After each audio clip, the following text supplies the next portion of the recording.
Oh, kamatay. Walang pasahero sa gabi, ano? Meron naman po, ang problema lang, nung nag-negative ako ng 200, ay ang tagal ko lang tayo doon sa may Onyx. Tayo, ano pala, kailangan tapapan. Hindi naman, okay lang yun. Okay lang yung kahit di ka mag-top up. Wala eh. Kita mo nung ang tagal ko naghintay mula mula doon sa Onyx, baybay ako ng Makati, tambay ako Makati, tambay ako uli ng Hindi kasi ang papasok sa'yo nun, hindi ka mapapasukan ng cash. Ang mapapasok lang sa'yo doon, yung GrabPay. Hindi, napasukan din ako ng mga kasi. Kasi ito ngayon, nung sinabi sa akin ng operator, kasi mayroong silo, sabi niya, i-try mo mag-top up ngayon. Kahit na 300 at 200 yun. Nung antimano, nag-top up ako, pasok agad yung booking. Bakit ako weekly lang ako nagta-transfer, minsan nga 8,000 yung laman nung kuwan ko, wala nang pumapasok. Ganon. Oo. Yung kapitbahay ko nga, hindi naman nagtatap up yun. Pag nag-gon yun, nag-transfer yun, 0-0 talaga yun.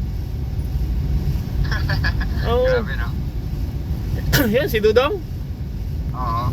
Pag nag-top up yun, 0-0 talaga matitira nun. Okay naman booking niya. Kasi nga, hindi naman talaga malulugi si Grab doon kasi pag pinasukan ka ng kwan, kaltas naman sa kanya yun.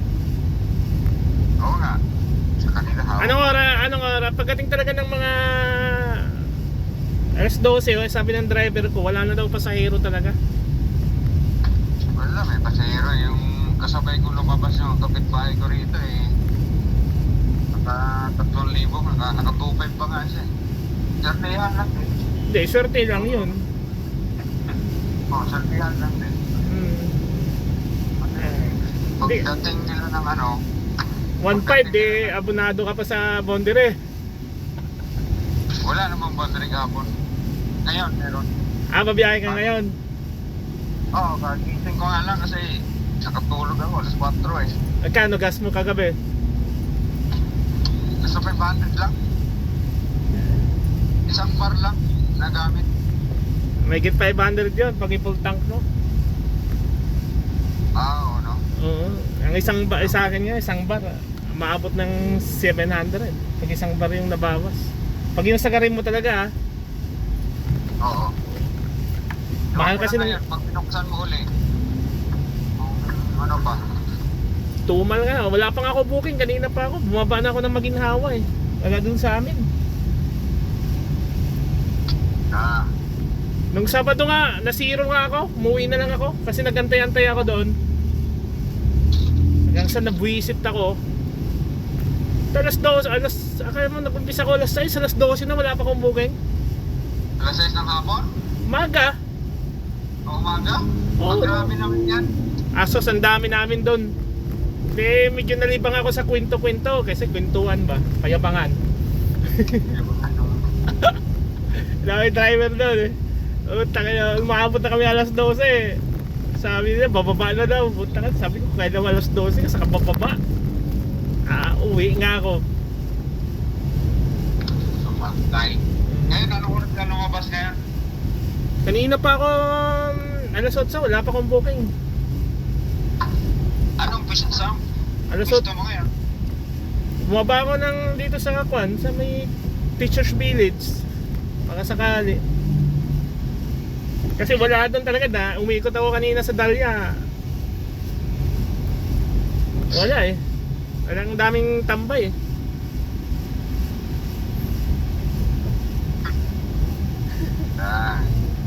Grind tumal. Ang layo nung araw. Tumal mo pag Sabado? Lalo na pag Linggo, holiday. Malakas pa nga yata yung move it mo eh. Ay, grabe talagang pasahero. Pag mo bet, lalo pag Sa gabi? Linggo, sa gabi, nanahimik siya hanggang alas 11, mga ganun. Pero depende sa lugar. Hindi, okay lang sa motor kasi kahit bumalik-balik ka, nagatid ka ng Quezon City, kahit bumalik ka na Makati, hindi masyadong masakit sa lalamunan. Oo nga. Hindi gaya ng kotse, pag bumaba ka na kagaya nito, masakit talaga sa lalamunan to. Pero ganito talagang buhay. Oo, kasi sa tagal nyo na dyan sa Grab. Hindi rin puro ano. Dapat dati, sana nakahabol ka ng Disyembre. Magandang kita ng Disyembre. Oo nga eh. Kaya lang sobrang traffic naman. Oo nga lang traffic, pero matataas masyado ang rate, di ba? Oo, saglit lang ako noon, nakaka 4,000 ako. Hindi pa ako bumababad no. Hindi no. Tapos ang gas ko lang noon 700, 800. Ganun ba talaga pag Sabado, mahina? Matagal na to mula nung dumami ang motorcycle taxi. Ah, naulo din pala to si ano eh. Grabe. Hindi, nung dumami yung nung na-legalize yung angkas, hindi pa naman ay nung napayagan na sila. Dati kasi hinuhuli ang angkas ngayon hindi na kasi. Eh yung mga mahabal-habal, inuuli. Parang pinababayaan na lang din. Malamya kasi itong gobyerno natin ngayon eh. Wala, lakay mo. Ano naman pala yung lakay mo eh, binuto pa naman natin. Oo nga, malamya ang bayag, hindi hindi kagaya nung tatay. Oo. Tahimik na yung gobyerno ah. Tahimik nga pati yung mga adik, naglabasan na naman eh. Sabi na yun ah. Wala pala yung mga vlog niya yan na ano. Ewan ko lang kung anong bawi niya. Nakadalawang taon na ba yung lakay mo? Oh. Magdadalawang taon pa lang, isang zona pa lang siya eh. Ay, 2 taon na. Dalawang taon na yata o, 2 suna na.